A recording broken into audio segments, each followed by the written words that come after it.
Tenemos la comunicación con Alfonso Zárate, bienvenido. Él escribe su columna del periódico El Universal que se titula Los usos del poder. Es presidente de Grupo Consultor Interdisciplinario, que es también una agencia de comunicación y estrategia política, y colaborador en este espacio los jueves. Nos da un gusto enorme tenerte como siempre, Alfonso. ¿Cuáles son las lecturas que tú estás dando a grandes rasgos sobre el tema de moda, que ya puso de moda quien impone la moda? Me refiero, no es un desfile de moda, sino es un desfile de propuestas de Palacio. Bueno, Pepe, yo creo que... Y no es Palacio de Hierro, es Palacio Nacional. Yo creo que eso que comentas es la primera lectura, que a partir de este paquete de reformas, lo que hace el presidente es ponerse en el lugar privilegiado de la agenda pública. Es decir, lo que siempre ha intentado... Pero tiene el derecho de hacerlo o no. Así es, yo creo que el presidente de la República, en un régimen presidencialista como el nuestro, suele ser el gran actor protagónico en todos los ámbitos. Sí. Pero aquí particularmente cumple no solamente el propósito de ubicarse digamos, en el centro de la atención pública, sino al propio tiempo de distraer de otros temas a eso voy. Que son, digamos, los temas en donde se rinden malas cuentas. Él que haga lo que quiera porque tiene el poder para hacerlo y le sobra. Sí. Nadie tan poderoso, nadie como Andrés Manuel. Eso queda claro, sí, pero ¿cómo rebota en la sociedad este protagonismo al que te refieres? Sí, así es.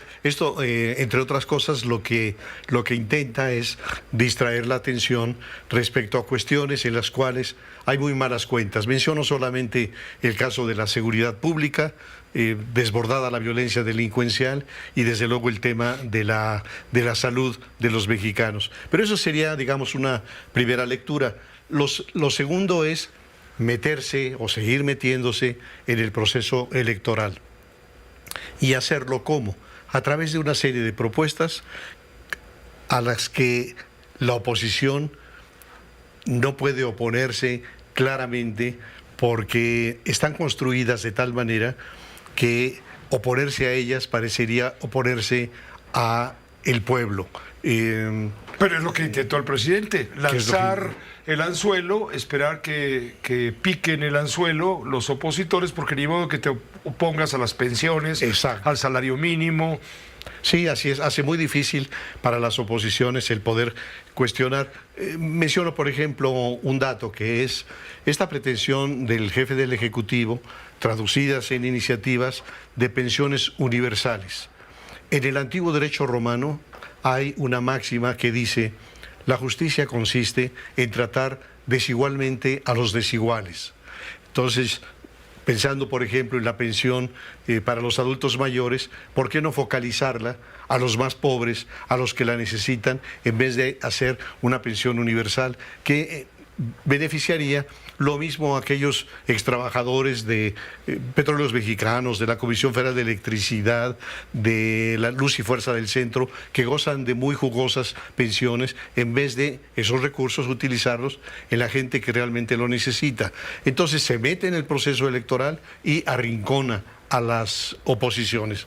Un tercer elemento es que estas propuestas contribuyen a lo que ha sido también una obsesión del presidente: su trascendencia histórica, su paso a la historia. Sabemos muy bien que él habla de este momento con la tremenda crisis de la inseguridad como un momento estelar en la historia de México, y que no hay quien repita que estamos frente al mejor presidente de México en toda su historia. Así que estas iniciativas tienen también ese propósito, y yo diría, finalmente, tienen el propósito de perfilar con mucho mayor precisión lo que sería un gobierno de la 4T.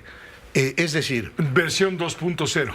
Sí, o la propia versión original, Pepe, porque si somos cuidadosos en el análisis de estos 5 años, yo diría que, con excepción de algunas medidas interesantes como el incremento en los salarios mínimos, por ejemplo, o las pensiones, este gobierno no tendría con qué llamarse Cuarta Transformación y en la desmesura ubicarse al nivel de la transformación de la independencia con Miguel Hidalgo, o de la reforma con Juárez, o de la revolución con Madero o con Cárdenas. No habría con qué.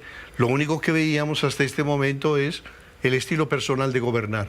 Pero si se hicieran estas transformaciones, eso sí significaría una subversión del Estado de Derecho, un trastocamiento de lo que es el sistema político mexicano, y ahí sí podríamos ver qué es lo que significa la Cuarta Transformación. En mi opinión, un enorme retroceso, una, digamos, degradación de las instituciones políticas, porque ¿qué es lo que pretende estas iniciativas? La desaparición de todos los órganos autónomos, que no haya contrapesos, la desaparición del Instituto Nacional Electoral para sustituirlo por ese Instituto de Elecciones y Consultas, el desdibujamiento del Poder Judicial, llevar a los jueces, magistrados y ministros a una elección y que sea el voto popular el que defina quiénes son los mejores juzgadores para este país, o el tema de eliminar los plurinominales, que fue un gran avance, en gran medida ideado por ese gran estadista que fue don Jesús Reyes Heroles, y que significaba eliminar el principio solamente simple de mayoría, que dejaba sin representación a fuerzas muy importantes. Entonces, digamos, todo esto creo que es un enorme retroceso, y solamente señalaría dos cosas más. La primera, que un consejo coordinador empresarial que ha sido muy timorato, finalmente se atreve, así sea tímidamente, para fijar su posición y decir que son cambios de gran calado que ameritan un consenso y una discusión, y que no es el momento para eso.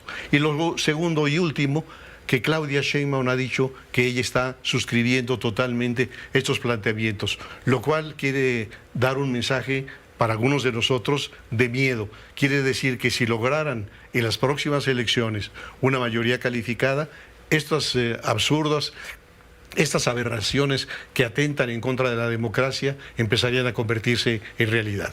Muchas gracias, Alfonso. Gracias por tu colaboración todos los jueves. Ojalá fueran todos los días.